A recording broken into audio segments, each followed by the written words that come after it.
Good evening future CS. आज अपन करने जा रहे हैं चैप्टर नंबर 1 का क्वेश्चन बैंक। तो फटाफट अपन इसको शुरुआत करते हैं और इसका श्री गणेश करते हैं कि हम चैप्टर क्वेश्चन बैंक को फटाफट कवर करें। अब ये क्वेश्चन बैंक की क्या खास बात है, अब इसमें क्या होगा, हम जो जैन 25 अटेम्प्ट के लिए जो इंपॉर्टेंट क्वेश्चन होंगे ना उसको अपन थोड़ा एम्फेसिस के साथ डील करेंगे। बट इसका मतलब ये नहीं है कि हमें बाकी क्वेश्चन नहीं पढ़ने, हमें सब कुछ पढ़ना है, बट थोड़ी सी इंपॉर्टेंस उसे थोड़ा सा ज्यादा देंगे जो हमें लगता है कि जैन 25 में आने चाहिए। लेकिन अब इससे पहले इसमें हम जो भी क्लास में हमने जो पढ़ा उस सबको भी रिवाइज करेंगे। बट अब ये इंश्योर करना कि ज्यादा बेटर ये क्वेश्चन बैंक का वीडियो सीरीज तब यूजफुल होगी जब आप पहले रिवीजन वीडियोस देख चुके होंगे। तो रिवीजन वीडियोस एक बार जरूर देखना। और अपन अब शुरू करते हैं चैप्टर नंबर 1 के क्वेश्चन बैंक के साथ। तो मैंने बोला ऑडिट क्या होता है, ऑडिट आपको और सब मुझको हमारी भाषा में क्या होता है। ऑडिट एक इंडिपेंडेंट एग्जामिनेशन होता है ऑफ द फाइनेंशियल इंफॉर्मेशन, किसकी, ऑफ एन एंटिटी, चाहे वो प्रॉफिट कमाती हो चाहे ना कमाती हो, चाहे वो छोटी हो चाहे बड़ी हो, चाहे वो कंपनी हो चाहे वो प्रोप्राइटरशिप हो चाहे वो पार्टनरशिप फॉर्म हो। तो अब ये हम एग्जामिनेशन क्यों कर रहे हैं, तो मैंने बोला audit is an independent examination. But why we are doing this examination, ताकि हम अपना ओपिनियन दे पाए। अब ये हम ओपिनियन कैसे देंगे, through a report, through a written report, जो हम राइटिंग में हम इन्हें ऑडिट रिपोर्ट देंगे, राइट। अब ये हम रिपोर्ट तभी दे पाएंगे जब ये हम इंश्योर कर ले कि फाइनेंशियल स्टेटमेंट किसी को मिसलीड नहीं कर रहे हैं। तो पेपर में कैसा क्वेश्चन आएगा, पेपर में ये नहीं बोला जाएगा आपसे कि आप ऑडिट की डेफिनेशन बता दो, वो ऑडिट की डेफिनेशन आपको खुद लिख के देंगे जैसा अभी यहाँ पे किया इन्होंने। तो ऑडिट एक इंडिपेंडेंट एग्जामिनेशन है of the financial information of entity, चाहे वो छोटी हो बड़ी हो, प्रॉफिट मेकिंग हो ना हो, चाहे जो मर्जी उसका लीगल फॉर्म हो। लेकिन हम ये एग्जामिनेशन क्यों कर रहे हैं, ताकि हम ओपिनियन दे पाए। बट ओपिनियन देने से पहले आपको ये इंश्योर करना पड़ेगा कि फाइनेंशियल स्टेटमेंट्स किसी को मिसलीड तो नहीं करते। अब इसके लिए आप क्या देखोगे, इसके लिए आप देखोगे जो भी जर्नल एंट्री बुक्स में डली है उसकी प्रॉपर सपोर्टिंग एविडेंसेस है, उसके प्रॉपर वाउचर्स है, उसके प्रॉपर बिल्स है, उसका प्रॉपर अप्रूवल है खर्चों का, प्रॉपर परचेज ऑर्डर्स है, राइट। तो they are adequately supported by sufficient and appropriate audit evidence. अभी जो अकाउंट्स बने हैं, लेजर अकाउंट्स जो बने हैं वो इन एंट्रीज के बेसिस पे बने हैं, और जो फाइनेंशियल स्टेटमेंट्स बने हैं वो इन अकाउंट्स के बेसिस पे बने हैं। और कोई भी एंट्री छूटी नहीं है from the preparation in the financial statement. तो कोई भी एंट्री छूटी नहीं है, जब ये अकाउंट्स बन रहे थे तब कोई भी एंट्री छूटी नहीं है। और ये जो फाइनेंशियल स्टेटमेंट जो बने अकाउंट्स के बेसिस पे वो प्रॉपरली प्रेजेंटेड है, प्रॉपरली डिस्क्लोज्ड है। और जो फाइनेंशियल स्टेटमेंट्स है दे give a true and fair view, और वो क्लियर है, उनमें कोई कंफ्यूजन की बात नहीं है। तो ये अपन ने पढ़ा, very very important question for the Jain 25 examination. But paper में क्वेश्चन ये नहीं आएगा कि describe the meaning of audit, but paper में क्वेश्चन ये आएगा कि आपको जब अपना ओपिनियन देना है तो आपको इंश्योर करना है कि आपकी फाइनेंशियल स्टेटमेंट किसी को मिसलीड ना करे। अब इसके लिए आप क्या देखोगे एज अ ऑडिटर, तो आपके फाइनेंशियल मींस मैनेजमेंट ने जो बनाया फाइनेंशियल स्टेटमेंट्स वो किसी को मिसलीड ना करे। इसलिए आप क्या देखोगे कि जो एंट्रीज है वो प्रॉपर्ली सपोर्टेड है, अकाउंट्स एंट्रीज के बेसिस पे बने हैं, कोई भी एंट्री छूटी नहीं है, और इन अकाउंट्स के बेसिस पे फाइनेंशियल स्टेटमेंट्स बने, और ये फाइनेंशियल स्टेटमेंट्स प्रॉपर्ली प्रेजेंट हो रहे हैं, डिस्क्लोज हो रहे हैं, डिस्क्राइब हो रहे हैं, and they give a true and fair view and they are very very clear. तो ये अपन ने जैन 25 का पहला इंपॉर्टेंट क्वेश्चन कवर कर लिया है। अब बेसिकली थोड़ा और भी, ये भी थोड़ा सा इंपॉर्टेंट है बट उससे कम है जो मैंने ऊपर वाला डिस्कस किया। अब हम बात करते हैं ऑडिटिंग की। बहुत अच्छी दोस्ती है इन सारे सब्जेक्ट्स के साथ, लॉ, अकाउंटिंग, आप बिहेवियरल साइंस बोल लो, स्टैटिस्टिक्स एंड मैथमेटिक्स बोल लो, तो इन सारों के साथ ऑडिट का बरसों पुराना नाता है। अब बरसों पुराना नाता कैसे हुआ वो हमें पेपर में पूछा गया। तो ऑडिटिंग एंड लॉ का क्या रिश्ता है, मैंने बोला बिजनेस और टैक्स लॉज अगर आपको पता होंगे तो आपको बेसिकली डेफिनेटली हेल्प होगी ऑडिटर को to understand the financial statements in a better way. अगर आपको business and tax laws, business means जैसे आप जो कॉन्ट्रैक्ट एक्ट पढ़ते हो, taxation, income tax law, GST law, ठीक है ना, तो ये आप जो पढ़ते हो it will help you in better understanding of the financial statements. आपको पता चल जाएगा कि मैनेजमेंट कौन सी एंट्री डाल सकती है कि टैक्स कम हो जाए। तो ये आपको, इसलिए आपको audit and law are very very interrelated. अब ऑडिट और अकाउंट्स कैसे रिलेटेड है, ठीक है, मैंने बोला जिसको आप रिव्यू करते हो वो होते हैं फाइनेंशियल स्टेटमेंट्स, और वो रिजल्ट किसका है, वो फाइनेंशियल स्टेटमेंट्स बने हैं थ्रू दी अकाउंटिंग प्रोसेस। तो आप जिसे रिव्यू करते हो they are the result of the overall accounting process. इसलिए आपको अच्छी नॉलेज होना अकाउंटिंग प्रिंसिपल्स की वो बहुत जरूरी है, that is a fundamental requirement. अभी पेपर में basically question objectives of audit, ये भी थोड़ा सा लेस इंपॉर्टेंट है, बट अपन तैयारी सबकी करेंगे ताकि पेपर में जो भी आए अपन लिख पाए। ठीक है, अभी पेपर में क्वेश्चन क्या है, ऑडिटर का ऑब्जेक्टिव क्या होता है, हमें पता है कि हमें लेनी होती है रीजनेबल एश्योरेंस कि जो फाइनेंशियल स्टेटमेंट्स है as a whole are free from material misstatement. ये हमारा पहला ऑब्जेक्टिव है। और दूसरा ऑब्जेक्टिव है हमारा कि हम रिपोर्ट करें ऑन दिस फाइनेंशियल स्टेटमेंट। अभी ऑडिटर ने अपना ओपिनियन दे लिया विदाउट असर्टेनिंग कि फाइनेंशियल स्टेटमेंट मिस स्टेटमेंट से फ्री है या फिर नहीं है, उसको नहीं पता, उसने एग्जामिनेशन नहीं करी। ठीक है, तो अब आपको ऐसे 200 के हिसाब से इसे एक्सप्लेन करना है। तो पेपर में ये क्वेश्चन नहीं आएगा कि डायरेक्टली लिख दो ऑब्जेक्टिव्स ऑफ ऑडिट, ऐसा क्वेश्चन पेपर में नहीं आया, बट पेपर वाले ने घुमा के पूछा। उसने पूछा कि ऑडिटर को ओपिनियन देना होता है, उसको रीजनेबल एश्योरेंस लेनी होती है, बट उसने ऐसा कर दिया विदाउट असर्टेनिंग कि फाइनेंशियल स्टेटमेंट क्या फ्री है फ्रॉम मटेरियल मिसस्टेटमेंट। तो आपको उसने हिंट दिया कि आप ऑब्जेक्टिव्स लिखो एज पर एसए 200। आपका ऑब्जेक्टिव क्या होता है एसए 200 के हिसाब से।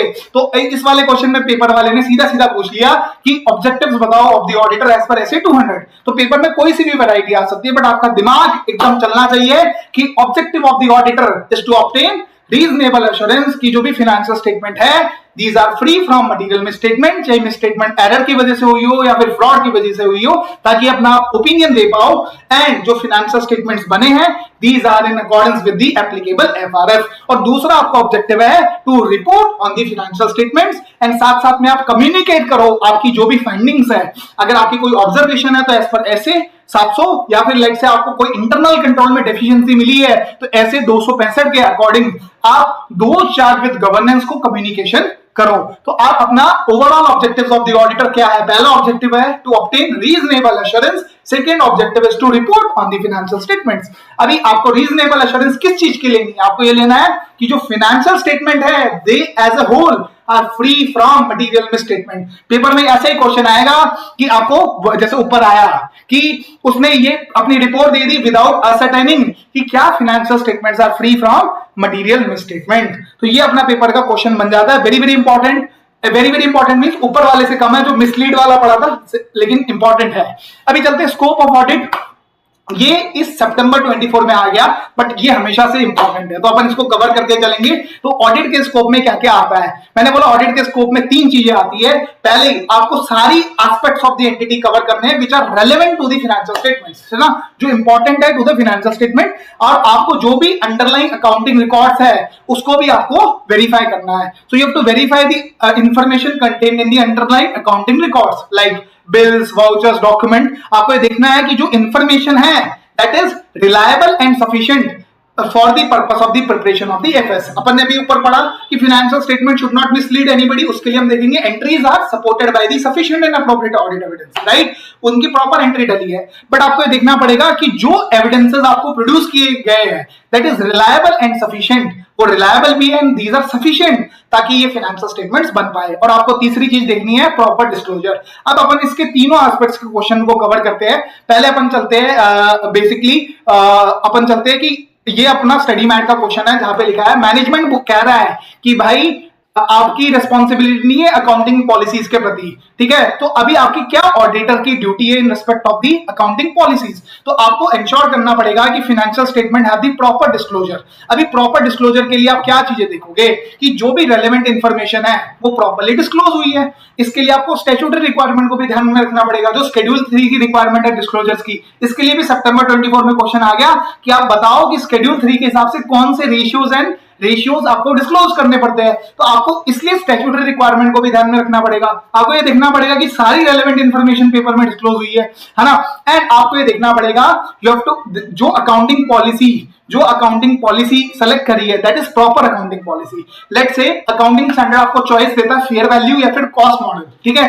तो अब आप देखो कि कौन सा मॉडल कंपनी के इंडस्ट्री साइकिल में लिया जाता है। लेट्स से इंडस्ट्री में फेयर वैल्यू मॉडल को प्रेफर किया जाता है। तो आप ये देखिए कि क्या आपकी कंपनी ने भी फेयर वैल्यू मॉडल लिया है, ठीक है। तो आपको देखना पड़ेगा कि क्या ये सिलेक्शन प्रॉपर है अकाउंटिंग पॉलिसी का, है ना। आप इवेल्युएट करोगे कि क्या अकाउंटिंग पॉलिसीज कंसिस्टेंट बेसिस पे अप्लाई की गई है, ठीक है, एंड क्या वो बेसिकली अप्लाई हुई है on a period to period basis.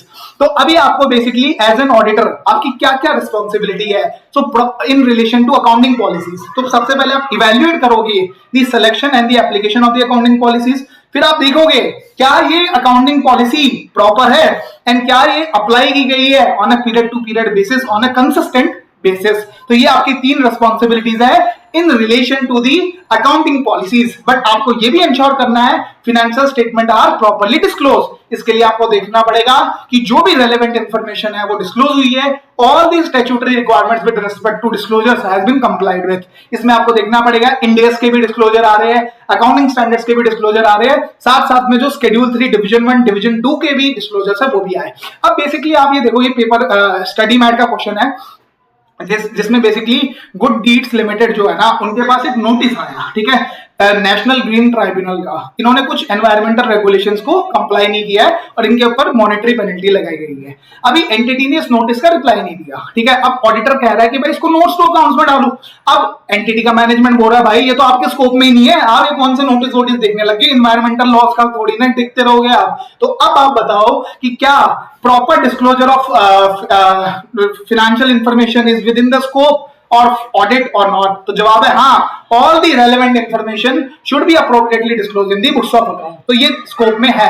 तो ये पेपर मींस स्टडी मैट पे अपना क्वेश्चन है, बहुत ही ब्यूटीफुल क्वेश्चन है, इसको भी अपन ने कवर कर लिया है। तो स्कोप ऑफ ऑडिट में अपन ने 3 चीजें पढ़ी, आपको सारे एस्पेक्ट्स कवर करने हैं which are relevant to the financial statement. Proper disclosure आपकी रिस्पॉन्सिबिलिटी है एंड आपको ये देखना पड़ेगा कि जो अंडरलाइंग रिकॉर्ड है that are reliable and sufficient for the purpose of the preparation of the FS.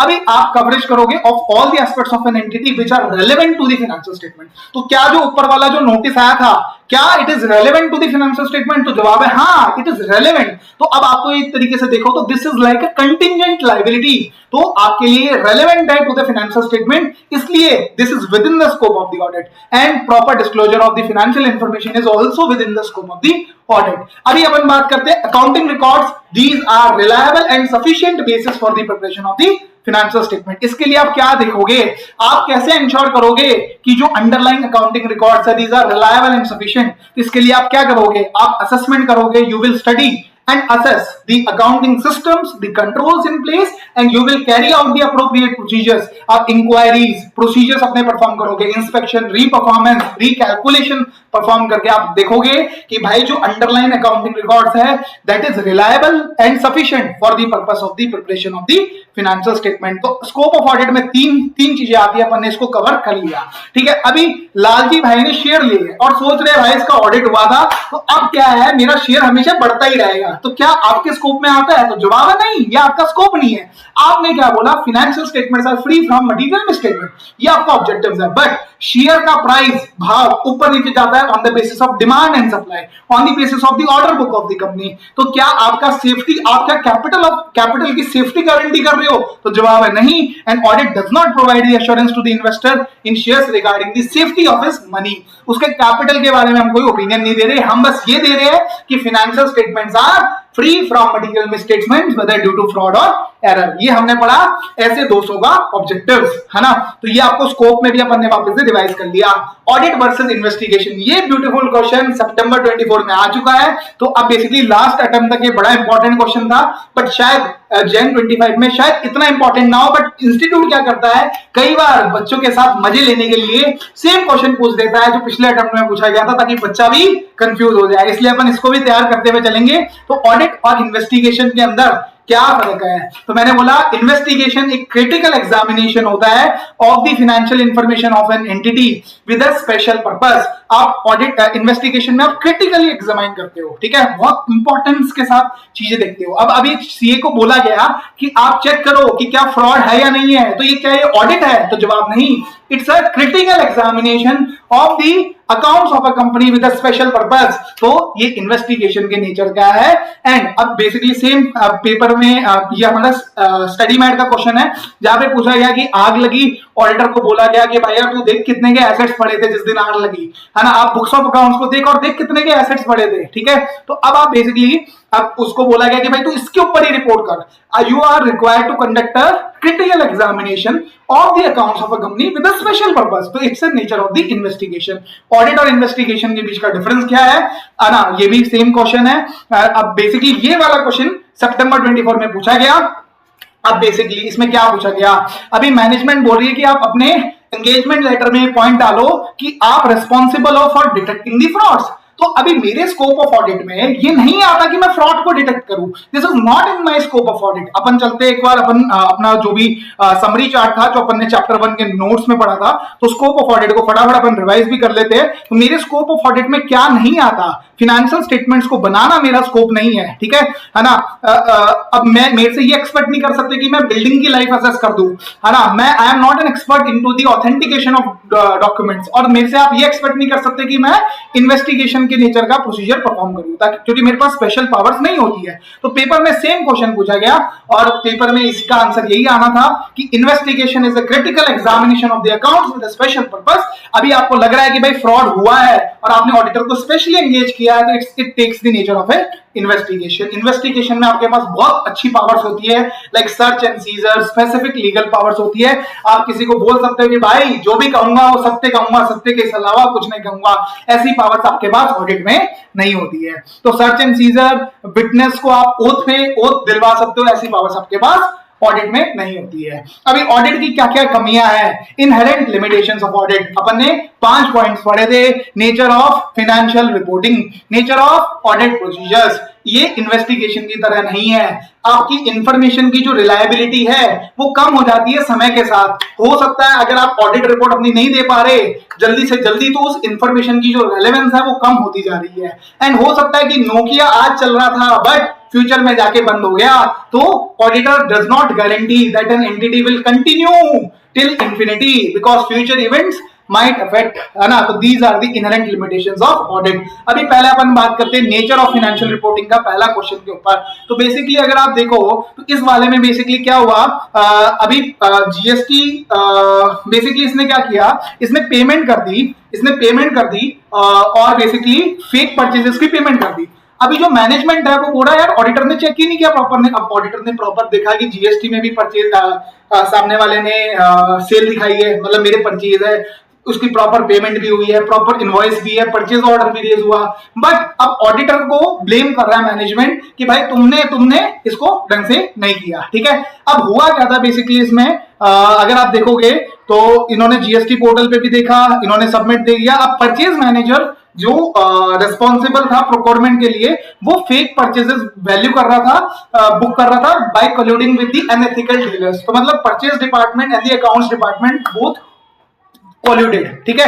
अब आपको बताना है कि भाई अब ये ऐसी सिचुएशन क्यों हुई, this is due to one of the inherent limitations of an audit. Inherent limitation क्या बोलती है कि फाइनेंशियल रिपोर्टिंग बनाते वक्त, फाइनेंशियल स्टेटमेंट्स बनाते वक्त तो मैनेजमेंट बहुत सारी जजमेंट लेती है। इस जजमेंट में सब्जेक्टिविटी होती है ना। अब मैनेजमेंट ऑब्वियसली बात है कंट्रोल्स भी मैनेजमेंट ही बनाती है। हो सकता है कि या तो ये कंट्रोल ऑपरेट ना किया हो due to their own limitations, हो सकता है परचेज वाला अकाउंटिंग वाले के साथ मिलकर दोनों ने फ्रॉड कर दिया हो। तो nature of financial reporting is such कि it involve judgement by the management and controls management ही बनाती है। हो सकता है एम्प्लॉयज ऑफ द मैनेजमेंट या फिर management both collude and override that control. तो ये basically nature of financial reporting का पॉइंट अपन ने कवर कर लिया, ठीक है ना। अब nature of audit procedure, how it is one of the inherent limitations of an audit. Second point पे अपन चलते हैं, है ना।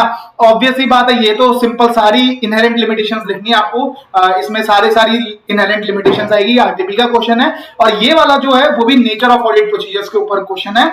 There are practical and legal limitations. अभी अपन दोनों पॉइंट को कवर करेंगे कि हमारी क्या क्या लिमिटेशंस है, what are the nature of the audit procedures which are giving rise to the limitation। तो पहली प्रैक्टिकल लिमिटेशन क्या है, हम सैंपल के बेसिस पे अपना ऑडिट ओपिनियन देते हैं, ठीक है। हमारी लीगल लिमिटेशन क्या है, हम किसी को जबरदस्ती इंफॉर्मेशन नहीं निकलवा सकते हैं, ठीक है। अगर वो इंफॉर्मेशन नहीं दे रहा है तो हम ज्यादा से ज्यादा अपनी ऑडिट रिपोर्ट में लिख सकते हैं। अभी हो सकता है मैनेजमेंट डिसऑनेस्ट लोगों से बनी हो और मैनेजमेंट क्या करे, फ्रॉड को छुपाने के लिए वो उसमें कुछ चेंजेस वगैरह कर दे, और हो सकता है कि कुछ जाली डॉक्यूमेंट्स, फैब्रिकेटेड डॉक्यूमेंट्स हमारे सामने रख दे ताकि हमें लगे कि यार ये तो सही चीज है, ठीक है। तो management is in a position, ठीक है। तो मैनेजमेंट हाइड करने के लिए फ्रॉड को वो खुद ही basically it might consist of a dishonest people. तो पहली लिमिटेशन है ये नेचर ऑफ ऑडिट प्रोसीजर को अपन डिस्कस कर रहे हैं। प्रैक्टिकल लिमिटेशन क्या है, हम सैंपल के बेसिस पे काम करते हैं। लीगल लिमिटेशन क्या है, अगर डेटा नहीं दिया तो हम ज्यादा से ज्यादा अपनी क्वालिफाई कर सकते हैं रिपोर्ट, और हो सकता है कि मैनेजमेंट कुछ बेकार लोगों के द्वारा बनाई गई हो जो कि फ्रॉड करना चाहते हैं, वो हो सकता है हमें जाली डॉक्यूमेंट देके हमें बेसिकली कन्विंस कर ले। हो सकता है या फिर कंपनी बेसिकली रिलेटेड पार्टी के साथ ट्रांजैक्शन करती हो और कंपनी में सेल बुक कर दी, जबकि वो ट्रांजैक्शन सेल की थी नहीं, कंपनी ने एक्चुअल में सेल नहीं करी, बट कंपनी की रिलेटेड पार्टी थी तो एक बुक एंट्री दी और सामने वाले से बेसिकली आपने सेल दिखा दी सामने वाले को, जबकि ऐसी ट्रांजैक्शन हुई नहीं है, may not have actually occurred, और सिर्फ चाहे वो पेपर ट्रांजैक्शन हुई हो। ठीक है, तो नेचर ऑफ फाइनेंशियल रिपोर्टिंग, इसमें जजमेंट होती है, देन कल्यूजन हो सकता है to override the controls, nature of audit procedures, practical legal limitation, then management's intention, and then we learned about related party। ठीक है, related party में transactions enter करके, and audit is not in the nature of investigations, वो हमने already cover कर लिया। investigation is a critical examination of the accounts with a special purpose। अभी obviously बात है, हम चौथे पॉइंट की तरफ जा रहे हैं कि फाइनेंशियल रिपोर्टिंग की जो रेलेवेंस है वो कम हो जाती है अगर हम थोड़ा थोड़ा डिले करते हैं। तो बेसिकली हो सकता है कि जो ऑडिट एविडेंस हमने 2 साल पहले लिया हो वो शायद आज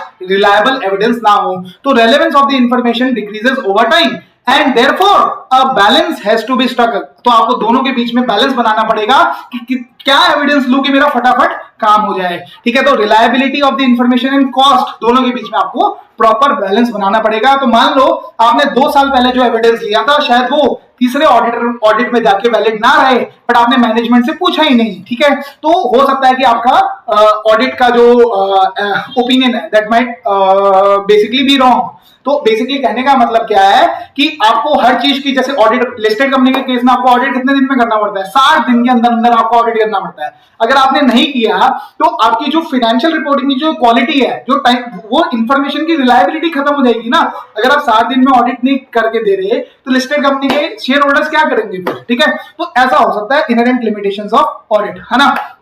ये अपन ने एमटीबी में क्वेश्चन आया था, तो इसमें स्ट्रेट फॉरवर्ड क्वेश्चन था, तो आप आराम से लिख सकते थे। ठीक है, अब नेचर ऑफ ऑडिट प्रोसीजर्स हमने ऑलरेडी डिस्कस कर लिया है। ये अब हमारा बड़ा इंपॉर्टेंट क्वेश्चन है जो कि मई 24 में आया। ऑल तो देखो इनहेरेंट लिमिटेशंस मई 24 में आ गया है, तो सितंबर 24 मई 24 वाले शायद इतने इंपॉर्टेंट नहीं है इस अटेम्प्ट के लिए, बट इनहेरेंट लिमिटेशंस का टॉपिक आपको करके जाना ही जाना है। ठीक है, अब अपन बात करते हैं कि इनहेरेंट लिमिटेशंस और गारंटी नहीं कर सकता। बेसिकली सेम यही कंपनी है, उस समय तो डिमांड थी बट मोबाइल फोन नए आए, प्लांट बंद हो गया, नोकिया वाली कहानी है, सेम टू सेम वही कहानी है। ठीक है, तो अब आप समझो कि फ्यूचर इवेंट्स ऐसे हो सकते हैं, ऐसे फ्यूचर इवेंट्स हो सकते हैं जो कंपनी को शायद गोइंग कंसर्न ना रखे।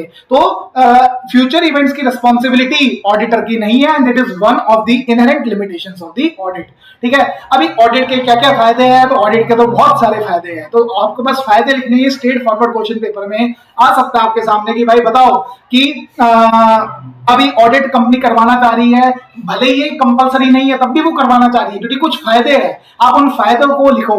आप उन फायदों को लिखोगे तो ऑब्वियस सी बात है शेयर होल्डर्स और मैनेजमेंट दोनों अलग अलग हो सकते हैं, है ना। तो अभी शेयर होल्डर्स को रिलाय करने के लिए on the management they need an independent mechanism. अभी ऑडिट होगा तो एम्प्लॉय फ्रॉड करने से डरेंगे। ऑडिटेड फाइनेंशियल स्टेटमेंट्स के बेसिस पे गवर्नमेंट अपनी टैक्स लायबिलिटीज निकाल सकती है। Audited financial statement bankers rely कर सकते हैं ताकि वो अपना लोन दे या ना दे उसको इवैल्यूएट करने के लिए, है ना। ऑडिट फ्रॉड और एरर को डिटेक्ट कर सकता है, एंड ऑडिट में आप ये भी देखते हो कि कंट्रोल चल भी रहे या नहीं कर रहे, and it provides high quality information and gives confidence to the users. अब अपन चलते हैं इस अटेम्प्ट के लिए दूसरा जो सबसे इंपॉर्टेंट टॉपिक है वो वाले के ऊपर, एश्योरेंस एंगेजमेंट। ये बहुत बहुत इंपॉर्टेंट टॉपिक है। तो ऑडिट के फायदे, high quality information, share holder शायद मैनेजमेंट ना हो तो उनको कॉन्फिडेंस बढ़ जाएगा अगर आप ऑडिट करके दोगे। मॉडल चेक की ऐड करता है, टैक्स लायबिलिटीज डिटरमाइन करने में हेल्प करेगा, बैंकर्स को क्रेडिट डिसीजन में हेल्प करेगा, फ्रॉड और एरर को बचा सकता है, कंट्रोल्स के ऑपरेशंस को देख सकता है, टेस्ट कर सकता है। ठीक है, अभी बात करते हैं एश्योरेंस एंगेजमेंट। इसमें 3 पार्टी रिलेशनशिप होती है। अब आप बोलोगे 3 पार्टीज कौन सी होगी? एक काम करते हैं, चार्ट पे चलते हैं। ये हमारे मैनेजमेंट है, इन्होंने फाइनेंशियल स्टेटमेंट्स बनाए as per the framework, let's say India से हो या फिर अकाउंटिंग स्टैंडर्ड्स हो, तो मैनेजमेंट ने फाइनेंशियल स्टेटमेंट्स बनाए। अब ये हमारे आगे practitioner, he is the auditor, इसको हम ऑडिट में ऑडिटर बोल देंगे, है ना। बाकी हम इसे जनरल लाइफ में प्रैक्टिशनर बोलते हैं। तो प्रैक्टिशनर क्या देखेगा, ये जो फाइनेंशियल स्टेटमेंट्स है, इसको कंपेयर करेगा अगेंस्ट द क्राइटेरिया, और वो अपना कॉन्फिडेंस बढ़ाएगा हमारे शेयर होल्डर्स का, हमारे यूजर्स का, बैंकर्स का, गवर्नमेंट का, जो हमने ऊपर पढ़ा कि उनका कॉन्फिडेंस बढ़ जाता है। वो कॉन्फिडेंस बढ़ाएगा कौन? हमारा ये प्रैक्टिशनर हमारा बढ़ाएगा। ठीक है, तो एश्योरेंस एंगेजमेंट क्या है? जहां पे प्रैक्टिशनर एक कंक्लूजन देता है जिससे कॉन्फिडेंस बढ़ता है हमारे यूजर्स का, अदर देन दी रिस्पॉन्सिबल पार्टी, क्योंकि रिस्पॉन्सिबल पार्टी ने तो खुद ही बनाया है ना फाइनेंशियल स्टेटमेंट, तो उनका तो कॉन्फिडेंस सही है ना कि भाई सही बने हैं फाइनेंशियल स्टेटमेंट्स। ठीक है, तो अभी प्रैक्टिशनर क्या करेगा? वो सब्जेक्ट मैटर को क्राइटेरिया के अगेंस्ट कंपेयर करके अपना कंक्लूजन देगा। तो इसमें तीन पार्टी हो गई, एक प्रैक्टिशनर, एक हमारा management that is responsible party, and then third is the intended users. तो it's a three party relationship, very very important question. तो assurance engagement has got a three party relationship, one is practitioner, second one is management that is responsible party, and third one is the users। तो ये आपको basically paper में answer लिखना है। Assurance engagement की definition भी आपको पता होनी चाहिए। ये एक ऐसा एंगेजमेंट होता है जहां पे प्रैक्टिशनर कंक्लूजन देता है कि कॉन्फिडेंस बढ़े यूजर्स का, other than the responsible party, about the outcome of the evaluation or measurement of a subject matter against a criteria। अभी assurance engagement भी हो सकता है, नॉन assurance engagement भी हो सकता है।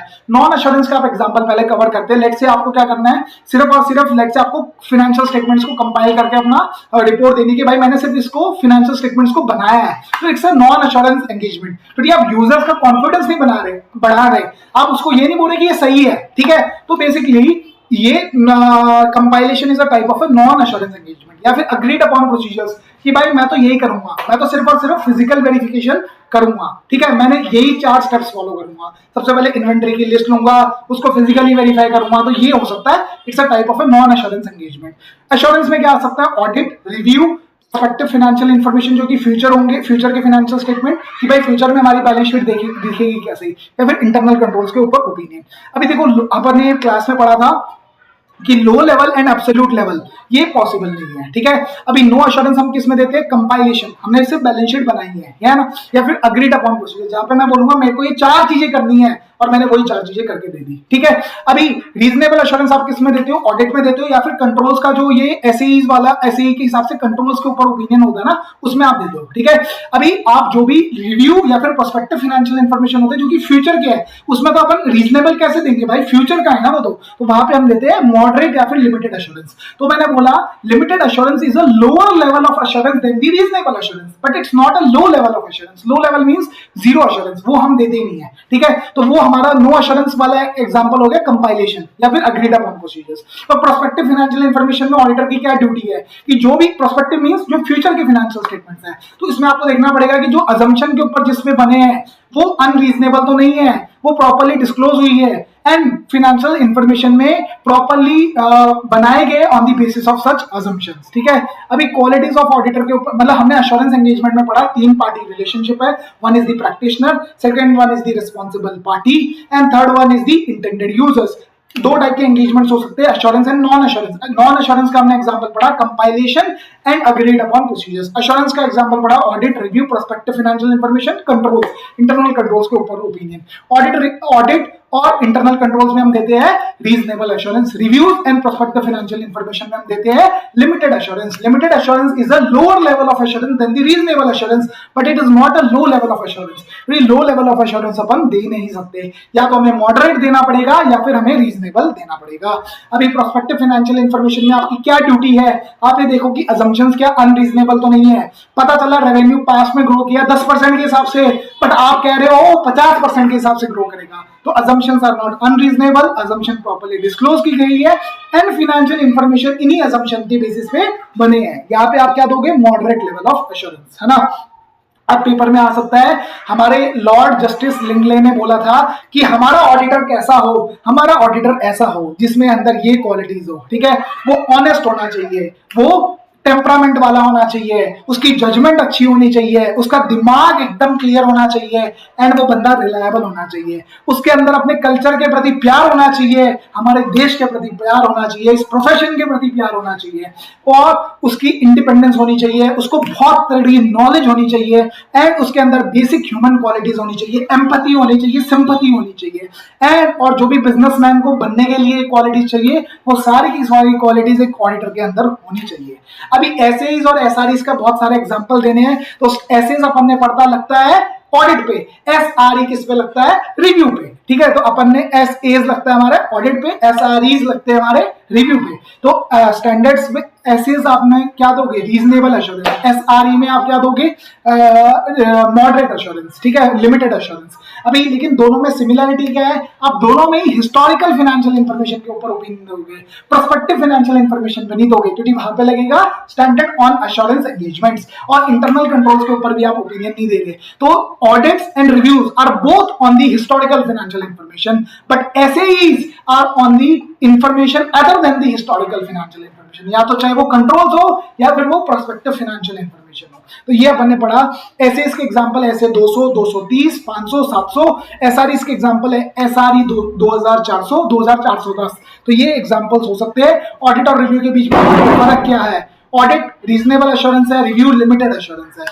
तो ऑडिट में हायर लेवल ऑफ एश्योरेंस होती है, रिव्यू में हमारी लोअर लेवल ऑफ एश्योरेंस होती है as compare to the reasonable assurance, ठीक है, but it's not a low level of assurance, please note that. यहाँ पे आप ज्यादा प्रोसीजर करते हो, यहाँ पे आप कम प्रोसीजर करते हो, यहाँ पे आप रीजनेबल कंक्लूजन लेते हो, यहाँ पे आप लिमिटेड कंक्लूजन करते हो, बट दोनों में सिमिलरिटी क्या है, दोनों में ही आपको sufficient and appropriate audit evidence लेना पड़ेगा, दोनों में ही आपको हिस्टोरिकल फाइनेंशियल इंफॉर्मेशन के ऊपर ओपिनियन देना पड़ेगा।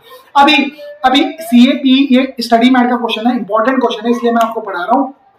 इसमें क्या है, सीएपी ने ना कंप्लायंस नहीं किया ऐसे 505 का, ठीक है।